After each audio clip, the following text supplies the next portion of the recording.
Hi guys, welcome back to आपके ही अपने YouTube channel all in one solution DK. जैसा चैनल का नाम है आप सभी को पता है, वैसे ही इस चैनल पर सॉल्यूशन दिया जाते हैं। आज हम आपके सामने एक और नई वीडियो लेकर आए हैं तलाक के बारे में। तलाक क्या है? तलाक इंग्लिश का वर्ड डिवोर्स है। ये कानूनी कार्रवाई द्वारा विवाह की समाप्ति है जब पति और पत्नी के बीच में आपसी मतभेद होने के कारण तलाक की नौबत आ जाती है। तलाक लेने के लिए कानून के द्वारा कौन कौन सी प्रक्रिया पारित की गई हैं? आपसी सहमति से तलाक, म्यूचुअल कंसेंट। भारत में कंसेंट तलाक, जिसमें कंसेंट तलाक वो होता है पति लेना चाहे पत्नी नहीं लेना चाहे, पत्नी लेना चाहे पति नहीं लेना चाहे। आपसी सहमति तलाक क्या है? आपसी सहमति तलाक तब दायर किया जा सकता है जब पति और पत्नी कम से कम 1 साल से अलग रह रहे हों और उन्होंने अपनी शादी को ख़त्म करने का निर्णय किया हो। उन्हें दिखाना होगा कि 1 साल के दौरान पति व पत्नी के रूप में नहीं रहे हैं। आपसी सहमति से तलाक तब होता है जब पति और पत्नी दोनों शांतिपूर्ण तरीके से विवाह की समाप्त करने की सहमति लेते हैं। तलाक को एक पारिवारिक न्यायालय या एक जिला अदालत में दायर किया जाना चाहिए।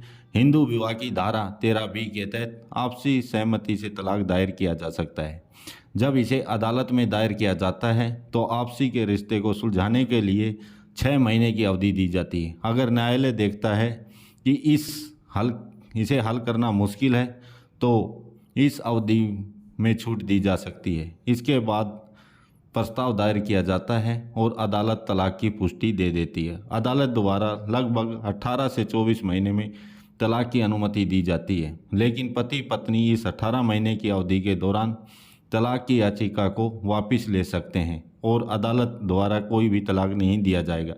तलाक की याचिका एक हलफनामे में देनी होती है जिसमें परिवार द्वारा अदालत में प्रस्तुत किया जाता है। याचिका दायर करने तथा दोनों व्यक्तियों के बंधन तोड़ने के बारे में इसमें लिखना पड़ता है। अदालत उस मामले को 6 महीने के लिए देखती है। कंसेंट तलाक। कंसेंट तलाक क्या होता है?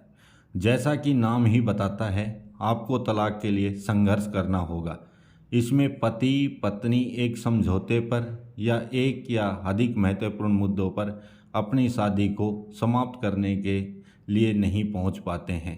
तलाक तब दायर किया जाता है जब पति या पत्नी में कोई एक अपनी सहमति के बिना तलाक लेने का फैसला करता है।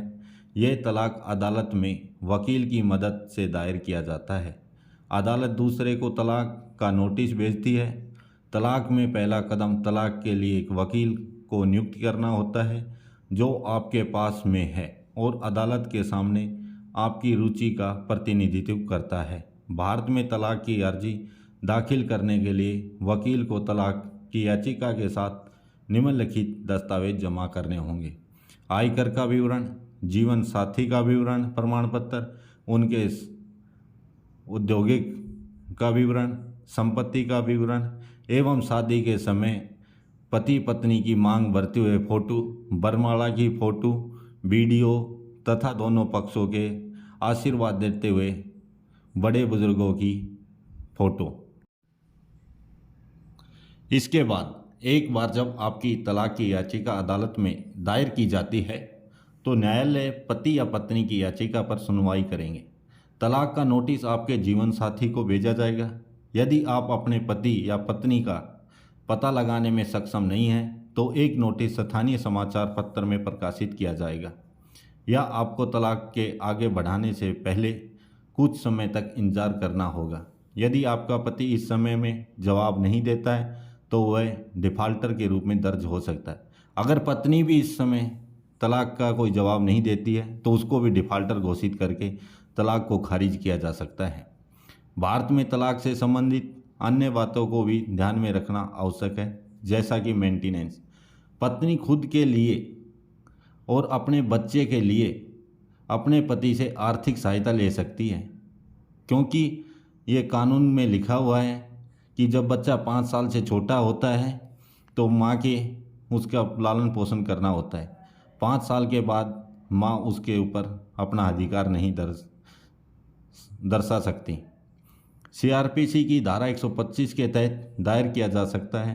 अदालत पति के वेतन, उसके रहने के खर्च, उसके आश्रितों आदि के मुद्दों पर विचार करने के बाद पत्नी का मेंटेनेंस तय करती, क्योंकि तब तक ही अदालत उस नियम का निर्धारण करती है जब तक पत्नी किसी दूसरे पति के साथ शादी नहीं कर लेती है। तलाक के दौरान चाइल्ड कस्टडी क्या होती है? चाइल्ड कस्टडी की याचिका वकीलों में से किसी एक द्वारा दायर की जा सकती है। अदालत बच्चे की उम्र के अनुसार कस्टडी प्रदान करती है और बच्चे के पक्ष में है उसे ही मान। भारत में धर्म के अनुसार तलाक की प्रक्रिया। भारत में विभिन्न धर्मों के लिए तलाक के कानून अलग हैं। हिंदू विवाह अधिनियम 1955 में, जिसमें सिख, जैन, बुद्ध शामिल हैं। ईसाई के लिए तलाक अधिनियम 1869 और भारतीय ईसाई विवाह अधिनियम 1872 है। मुसलमानों के लिए तलाक की प्रक्रिया डिवोर्स और दी डिसोल्विंग ऑफ मैरिज एक्ट 1939 और मुस्लिम विवाह अधिनियम 1986 द्वारा नियंत्रित है। साथ ही अब कड़ा 3 तलाक कानून भी पारित किया जा चुका है। पारसियों के लिए ये पारसी विवाह है और तलाक अधिनियम 1936 है। अन्य सभी धर्मों तथा अन्य मुद्दों के लिए विशेष विवाह अधिनियम 1954 का पालन किया जाता है।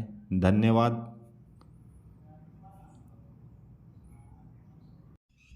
धन्यवाद।